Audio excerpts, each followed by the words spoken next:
it's Friday, and we're going to talk about acts of service today as a love language. Hopefully by this time you've taken the free test and you know what your primary love language is. If you haven't, please go to the 5lovelanguages.com.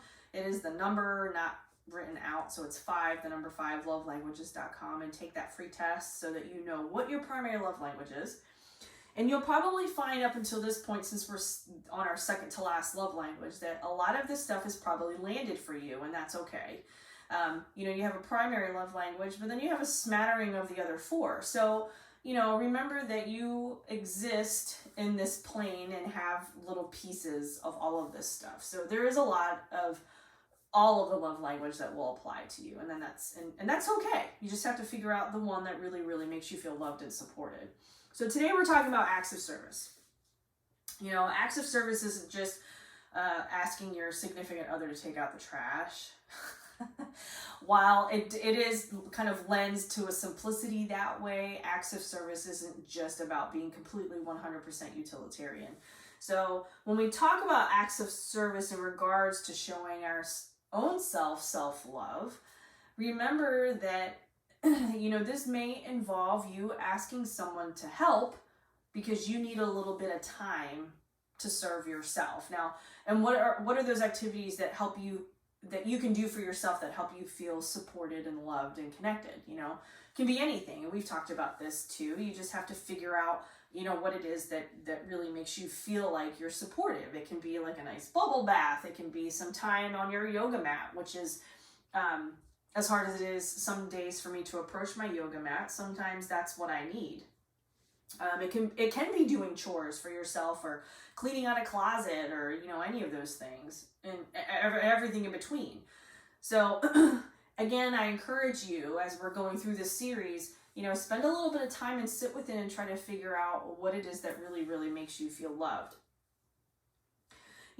Can and will you allow someone to perform acts of service for you so that you can recharge? There's a pivotal word there, where you allow someone to help you. Sometimes for a lot of us, it's hard to ask for help. I know that I'm one of those people.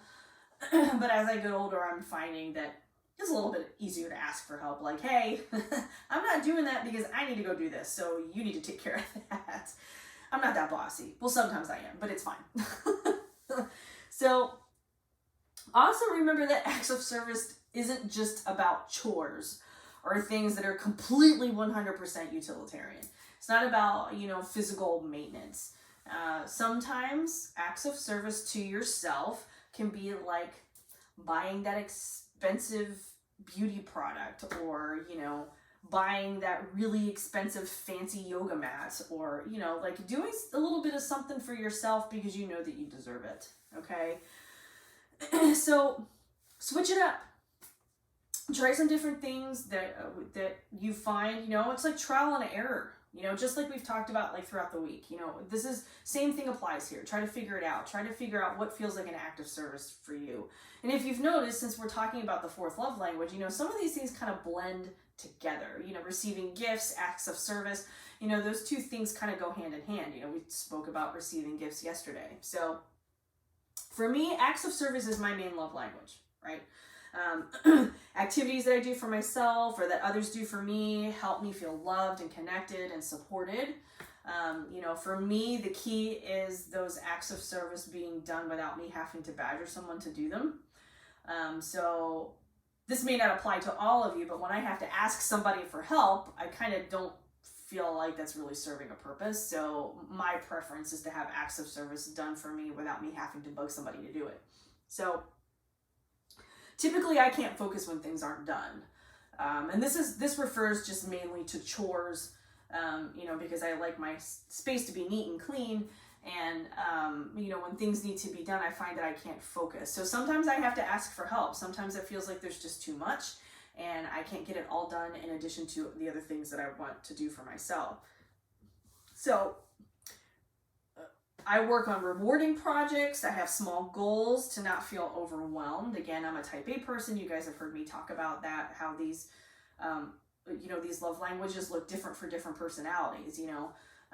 Acts of service is my main love language because I am that type A person, because I like it when other people see that I'm overwhelmed. and they do something for me as an act of service in order to, you know, lighten the load for myself. However, the key of this also, the other flip side of this is, you know, knowing that you can ask for help from someone is also an act of service to yourself, right? You know, you're doing yourself a favor by, like, instead of having the mental anguish over why can't I, like, you know, mind meld with him and let him know that he needs to take out the trash, you know, just ask, you know, and then releasing the grip on, you know, the stigma with asking, you know, well, I shouldn't have to ask. Well, you know, sometimes you do.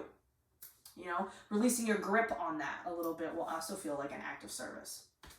So yoga for acts of service is perfect. There's lots of different kinds of yoga and different postures to take to feel supported and, you know, feel connected to yourself. The biggest thing I think would be kind of reclined postures or supported postures with lots of props. I have lots of props sitting here because I'm going to show you a nice way to do a constructive rest pose in a restorative way. Restorative yoga is using lots of props, staying in a posture for an extended period of time, not like a long time, but typically in restorative classes, there's really only somewhere between 3 and 5 postures that you take in the whole hour, depending on, you know, how the teacher teaches the class and how much setup is required for the reclined supported posture. So Qigong is also something that here at the Smudge House we offer as some of our body movement practices. Carrie teaches those on Tuesdays and Thursdays at 6:30 Eastern Time. So if you're curious about Qigong and how it can be an act of service for you, I encourage you to try out her classes. It's $10 for a drop-in class for Qigong, and she talks a lot about it, and she's really knowledgeable. I myself don't know a whole lot about it because I'm not a Qigong practitioner, but you know, I do encourage you to check that out every Tuesday and Thursday. It's at 6:30 at night, gives you a chance to get home and feed yourself, and then, you know, sit in front of your device for 45 minutes and get a little bit of Qigong practice in with Carrie. I encourage you to do that. You know, and our yoga classes here at the Smudge House are pretty restorative, kind of supportive, because we're those types of people. We like smushy, kind of lovey yoga. So I teach a chill yoga class on Monday night. And we also have beginner and chair yoga available to you through our other teacher, Beth, who teaches those 2 classes online. So look into those and think about that. But I'm going to show you one particular posture that you can do at home without the instruction of a teacher, because I'm going to show you how to do it right now. It's a supported constructive rest pose. If you don't have a mat, that's totally fine too, but, you know, I am currently sitting on one, so we're going to use one. First thing I'm going to put down on the ground is a yoga block, and you don't have to have a block at home. You can use a stack of books. You can use like a low stool, or, you know, even like a roll of blankets is fine too. But just something that's not going to slide, because we're going to use this as a prop up for another piece. So I'm going to take this yoga block, right? If you have the squishy, foamy yoga blocks, those are fine too. And I'm going to lay it on kind of its big flat side, kind of long ways on my mat. And then I'm going to take this bolster over here, this is a yoga bolster. It's pretty thick and kind of dense. So I've seen people take like the arm cushions off their couch, because that's kind of what this feels like, because it's kind of heavy and it's a little thick. But it kind of holds its shape. It doesn't give too much. So people typically, I've seen people use couch cushions for this. But stack of blankets, a stack of pillows is totally fine for this too. So I'm going to take this bolster and I'm going to kind of lean it up against my block so it's kind of up on an angle here. Everything I own is covered in dog fur, just so that we're all aware. I also have a yoga blanket here, right? You can use whatever you want here. This is going to be kind of the support for your head, so you can use anything you want. I have a yoga prop, so that's what I'm using, but you can use a pillow, you can use a balled up sweatshirt, you can use a blanket, it doesn't matter what it is, but I'm going to put it kind of across here, across the top of my bolster, because this is where my head's going to go, okay? So then I'm going to kind of sit with the back of my pelvis kind of against this bolster here, right? So that when I lay back on this, pretty much my whole spine is supported on this bolster. My head is on the blanket, and I'm slightly lifted on an incline here. So people who have low back pain, I'm one of those people, I typically do. So if you have low back pain, super, super comfortable here. Low back is supported. You know, you're not laying completely flat on the ground, which can tend to be a little bit rough on the lower back. You can stay here and just kind of relax your arms out to your sides. This is a nice chest opener across the front.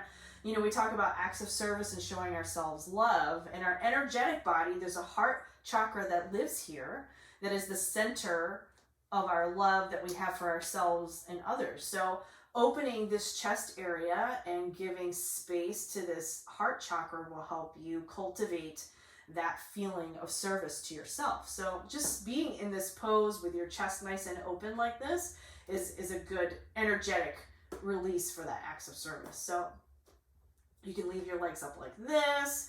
If you want to widen your feet just a little bit, like a little bit wider than your hips and let your knees knock in, that's totally fine too. If this is uncomfortable, if you have like relatively tight hips, then you can move the feet away from you to decrease the bend, or you can be up here, whatever's comfortable for you. You can even leave your legs out like this, which tends to be a little bit harder on the low back, but still not as hard as if you were laying flat on the floor. So however your feet are comfortable. For my super yogis, you can take what we call bound angle pose or Baddha Konasana. This would be Supta Baddha Konasana, supported, right? With our legs open like this in this bound angle type pose. But if you have problems with your hips, don't do that. This is meant to be a restful, restorative, supportive posture, right? You can hang out here forever. Could be here like this as long as you like, right? And this is something that you can do with anything that you have at home. You know, you don't have to have specific yoga props for this. You can do this with anything that you have at home. So I encourage you to try this. If acts of service is your love language, then I encourage you to try this. Collect some things, or even prop yourself up in your bed. You can do it in your bed too. So definitely try out this supported constructive rest pose. Definitely take that test and try to figure out what your primary love language is if you haven't already done that. And continue to follow us here on the Smudge House so that we can finish up our series. You know, tomorrow we're going to be talking about physical touch. That's always a big one. I kind of saved that one for last. So thank you so much if you've joined us up until this point. We will continue to play out this series, and leave us a comment. Let us know what your thoughts are. If you've got questions for us, please let us know. And we will see you tomorrow, and we'll talk about our last love language, physical touch. You guys have a great day.